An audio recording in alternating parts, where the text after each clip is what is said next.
Hey guys, today we're going to talk about the 67 Thunderbird and the nasty fuel tank that was in it.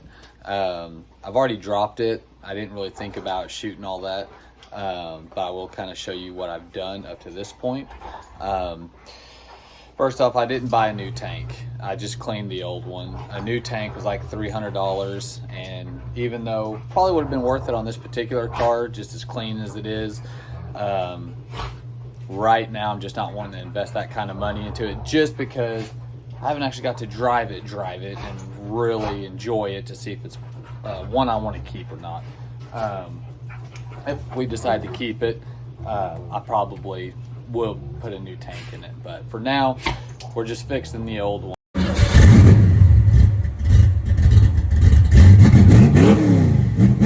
So what I've done so far, just never mind them, they have no etiquette whatsoever. Show you guys if it didn't get all rained out. So right here, this is what came out of it, all this nasty stuff. It's been raining all day, and it rained some yesterday, so I think it washed a lot of that nasty stuff out. But you could see pieces of the sock in there from the sending unit, and just had a bunch of garbage in it, just like a lot of tanks do. What's weird about it is when you're driving, it would act like it was running out of fuel. It'd drive fine, rev up fine, run down the road fine, but then it starts spitting and sputtering. You'd add fuel to it and it'd be just fine. And it did have a little bit of a leak. Okay, so I'm thinking this whole time that I'm running out of fuel. And so I dropped the tank, and to my surprise, the tank was almost completely full. So that didn't make sense, because it's acting like it's running out of gas, but I add a few gallons and it's running just fine. So I was assuming that this probably has a hole in it. This is how it would fit in the tank. So this right here would be the top portion, or towards the top of the tank. But I cleaned a lot of the rust off, and I didn't see any holes in there to where it would be sucking air. And maybe it is, but I just haven't seen it. There's nothing obvious. There's no big hole in it or anything. But anyway, so we ordered a new sending unit, and actually that's what I'm going to be installing today. It came in. There's actually two sending units in there. This one is for the Thunderbird, and that one is for the Impala wagon. Anyway, so here's the tank, okay? And here's what's crazy. Normally when I redo these tanks, I'll put red coat in there. Red coat is awesome stuff. But O'Reilly's, some of the other auto parts stores, none of them had it. And O'Reilly's had said that they were on back order, that the that the red coat was on back order. Luckily, someone had some POR 15 in it, in their store. They had one can left, and POR 15 makes the same type of sealer, tank sealer. So anyways, set you down here. You can buy it two ways. You can buy just the sealer, or you can buy the kit, and the kit comes with a cleaner, a degreaser, and the sealer. Well, I'd already washed this tank out with water and a rusty chain, so I just forego the cleaner and the degreaser and just went straight for the sealer. I don't know if it's a good idea or not. It did pretty good. You have to let this dry, according to the instructions on the can, for 96 hours. So for 4 full days, you have to let this dry. And right now we're Friday, and I did it Tuesday night. So tomorrow night, it'll be ready. I'm gonna go ahead and put the sending unit in and get it ready. I was really hoping, I had to order a new gasket for the filler neck. It hasn't come in yet. It might come in tomorrow. I was really hoping that was gonna come in today also with the sending unit, but that way I could at least get it all put in and get the tank installed, and then tomorrow evening I'd put fuel back in it. But I'm going to try and show you what the inside of the tank looks like. I don't really know the best way to do that, so just bear with me. You guys can probably kind of see in there a little bit. Kind of see how, I mean, kind of looks rusty. I don't know if you can see the sealer where it kind of just gravitated towards the bottom of the tank. Didn't all drain out, but a lot of it did. But you can see how it's shiny, right? And that stuff is hard as a rock. That PLR 15 is good stuff. But I was able to get the whole tank coated top, bottom, and all that stuff. So I'm sure it's going to be fine. We'll find out though how that'll end up. So set you back down here. I'm gonna run real quick and get the sending unit and show that to you, and move along.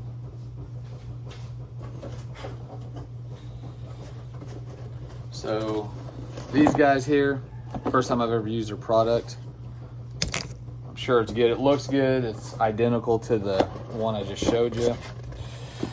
And if you guys didn't see, on the last, or on the old fuel sending unit, comes with the float, comes with the sock, obviously. And this little guy here is a low fuel sensor. So my old one had one just like that. So, but the old one was missing this. I'm sure it just disintegrated. And so I knew that my car was getting a signal from the sending unit because it was past the E, and whenever I'd fire the car up, it would go to E. So I knew it was getting a signal. So what I did with the old sending unit is, after I pulled the tank and everything, I hooked the sending unit back up and had my wife inside the car as I was messing with the float. And she said, yeah, it was working. So I'd stop halfway. She said, yeah, the gauge reads half. I'd go to full. She said their gauge read full, whatever. So luckily, the wiring and all that is good in the car. I wasn't sure why I wasn't getting a level on my gauge until I pulled that out and realized that there was no float in it. So anyways, I'm going to get this installed real quick, and that probably pretty much be it for this. You guys are probably wondering why we haven't been putting a whole lot out this past month or so. Two reasons. I would say the main reason is the extreme heat we've been going through here in Arkansas. Yesterday, it was yesterday or the day before, I can't remember. I think it was the day before. It was 106 degrees, and it was just miserable. And it's been in the high 90s, mid 90s, all these last 4 weeks or so. But the problem is, it wasn't a dry heat. It was very humid, like 2,000% or something. Probably not that high, but it's very humid. I couldn't even step into this garage without just start sweating, just looking for something to do. Wasn't even working. I was just out here and just, so it was miserable. So we haven't been doing a lot. The other part, maybe equally is reasonable why we haven't been doing anything, is because Corey, he likes going on vacation. He went, to Florida at the end of spring or first summer for a week. You guys probably remember that. We did a little episode there with him down there. And then over 4th of July weekend, he felt the need to go to the lake all week long. So we weren't shooting then. Right now, he's at a Holly tuning school in Bowling Green, Kentucky. And he's going to be there all week. And when he gets back, he's going on yet another vacation to California for a week. So mainly due to the temperatures is the main reason why we haven't been doing anything, why I haven't been doing anything. But also with him being gone, that's why our content's been low. But he'll be back about a week and a half, and we're going to get after it. We're going to get back to his 55 with that nitro swap we're putting in there, the 5.3 nitro, and then we're going to do more on the Impala. We've actually got floor pans in it now. We've got the dash painted. Really, we just need to drop the fuel tank, and we're going to redo the seals and stuff on the transmission. Just get that stuff ready. Get it. We're not too far from having the Impala running. We got the new booster installed, the power brake booster installed, got the lines ran for it. Probably gonna have to do the brake cylinders, rear cylinders on the Impala. Haven't looked at them yet, but I'm sure they're junk. But anyway, so all that will be coming up later, but we just kind of want to give you guys a little bit of content so you don't forget about us. And anyways, that's pretty much it. So I'm going to get this installed real quick, and that'll probably be it. See if we can get you guys a good... Oh, I ain't going to do it. Hold on. Let me move this spurt. How's that? As long as the dogs don't knock it over, we'll probably be okay. All right. The only thing I kind of didn't like about this is usually they send a new ring, and they didn't, which is fine. This is the old one, and it's fine. But say I didn't have that, I'd had to order one. But that'd be my only complaint so far. Other than that, I mean, it's pretty good. It did come with this little rubber gasket right here. So see if we can get all this in here. This can kind of be a bugger sometimes.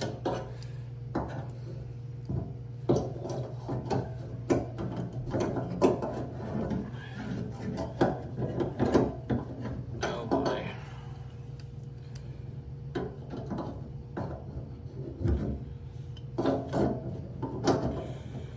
If I can get that socket through. Don't want to bend the rod on this too much. Oh wait, you know what I was gonna do though?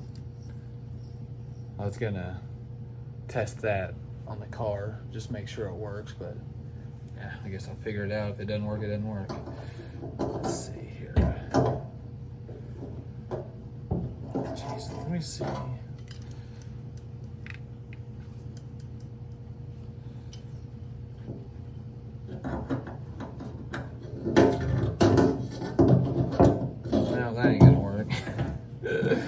Man, what a pain. I've never had one be this much of a pain.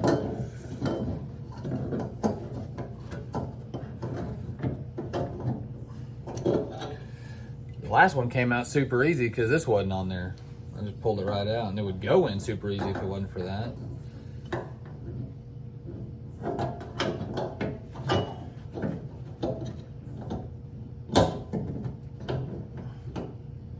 Jeez Louise, man.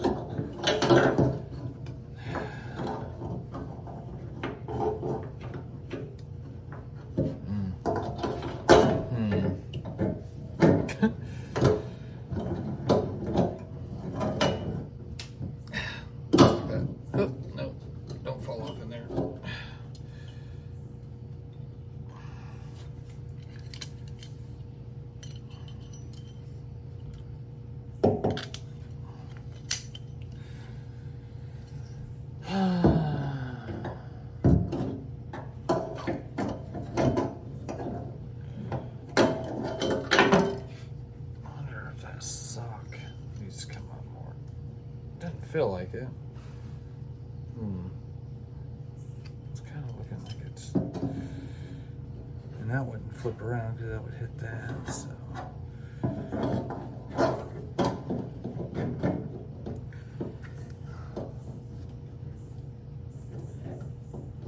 any ideas? Just get mean with it. I don't want to bend anything. I have never had this kind of trouble. That's on there, so it's not like that's coming out. I wonder if there's no way to take this off. No, maybe I'll put that on there. I thought about taking the float off. Maybe I should have watched a YouTube video on how to do this.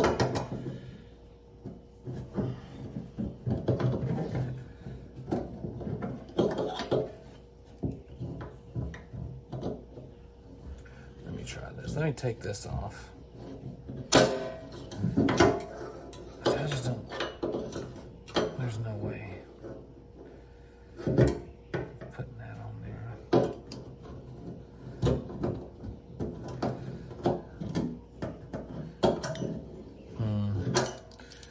There's no way that's gonna happen.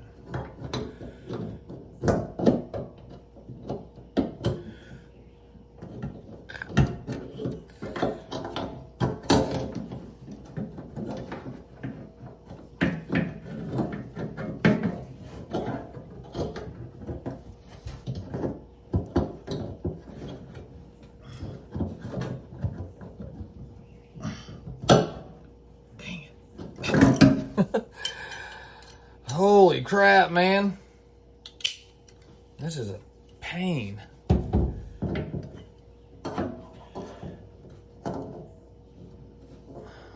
Oh, something else. Looking at this. Whenever you're putting that POR 15 or red coat or whatever you're putting in there, whenever you're shaking it around, you're moving it around, it's going to come out of the sending unit hole, and it's going to come out of the filler neck hole and all that. So once you're done and you're done sloshing it around, you can see how it's spilled out here. Make sure immediately grab a rag or a towel or something, whatever, and clean those up, because this gets really hard really quick. Well, not really quick, but you don't want to leave it sitting there overnight and clean it tomorrow, because then you're gonna be hurting. It's gonna be really difficult to clean. So once you're done and you're ready to let it sit for 96 hours, then clean that up whenever you're done, because I think it'll save you a lot of trouble in the long run. Let me see about this sock.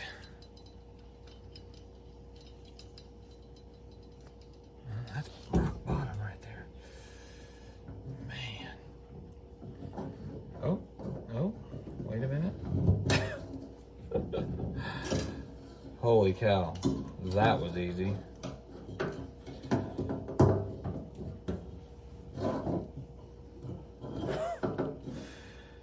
Well, all right.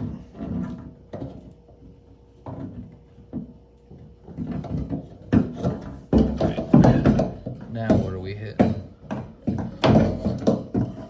Seriously?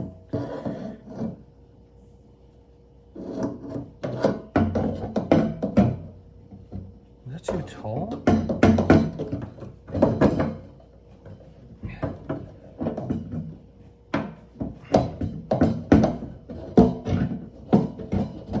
It's too tall. Oh my gosh.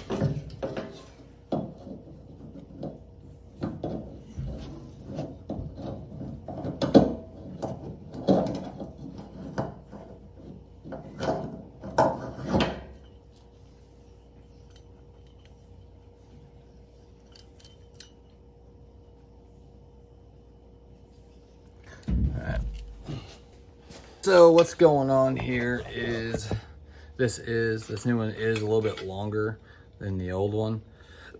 You can kind of see right there. Of course, the sock's missing on this one, but that is the end of the tube. Oops, sorry. That is the end of the tube there, the pickup tube. So that's kind of what I'm looking at as far as difference. So I'm going to just cut this off, and should go right in there. Oh. Find my stuff here. Here we go. Let's take this little cutter right here, and let me see, get a little better idea about where I need to put that. About right. It's not much different, but I'd say maybe about a ½ inch or so difference. Let's try this and see. Get that turned on there. Get a nice little cut.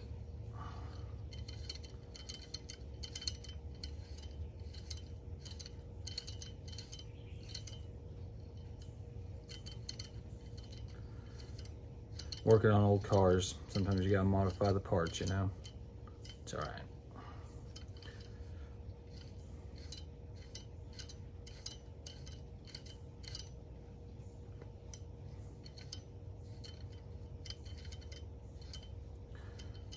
Let's just hope the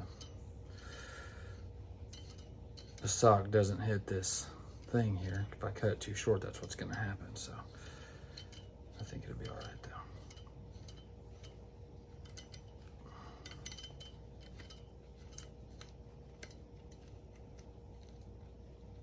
Did I get it through there? Yeah, I think so. Yep, there we go. So, all right. Here's the old, or the excess rather. See how close I got, just eyeballing it. Measure twice, cut once, right? And yeah, I think that's gonna be pretty close. It's still just a hair longer than the other one, so. And it wasn't too far. I mean, it was bottoming out, but it was pretty close to being able to go right on there. So I'd rather have it a little bit longer than a little bit shorter.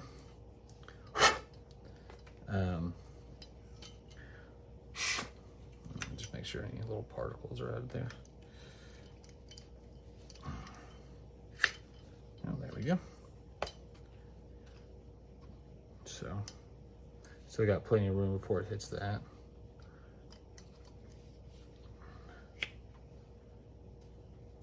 I think we're good.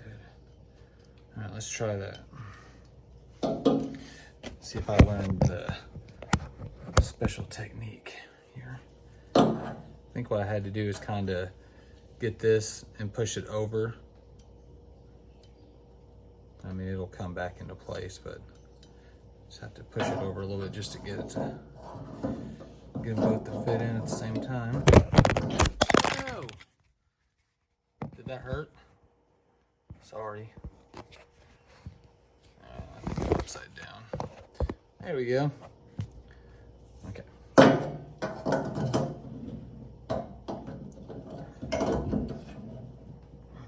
There we go.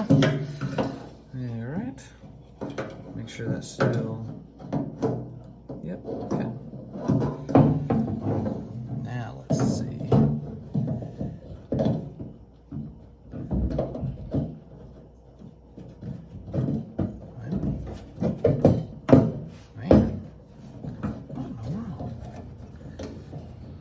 Heck of a time. Seems like it's still. Let me see here. I'm trying to remember.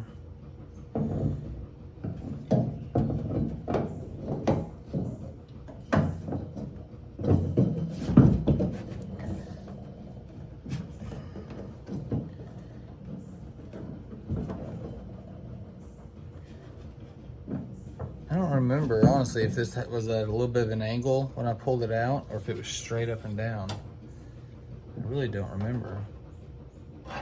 Well, see that one actually, see how that one goes at an angle when it's straight up and down? Well, I mean, kind of see those numbers on there. So that's why I'm saying that is straight up and down. Just because the numbers are flat, but I think it was kind of like that. So I think we're good here. Seems to fit pretty nice when I do that.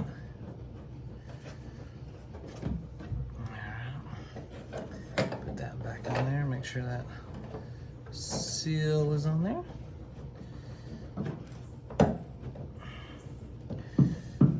Okay, now for the fun part.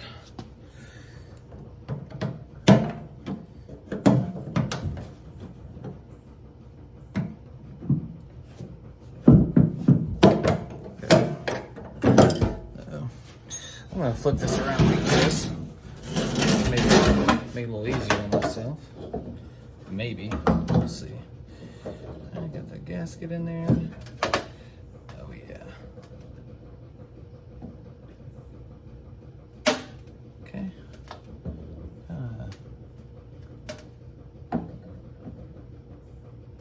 like that.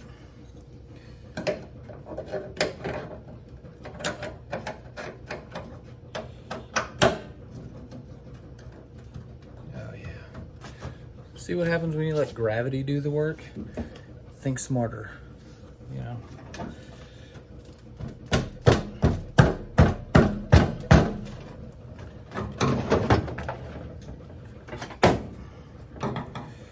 Give a couple of love taps.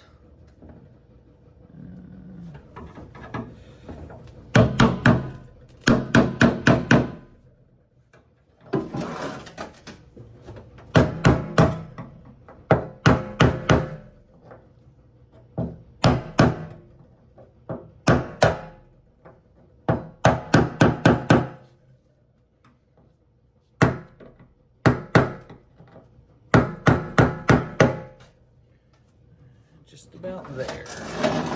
There we go.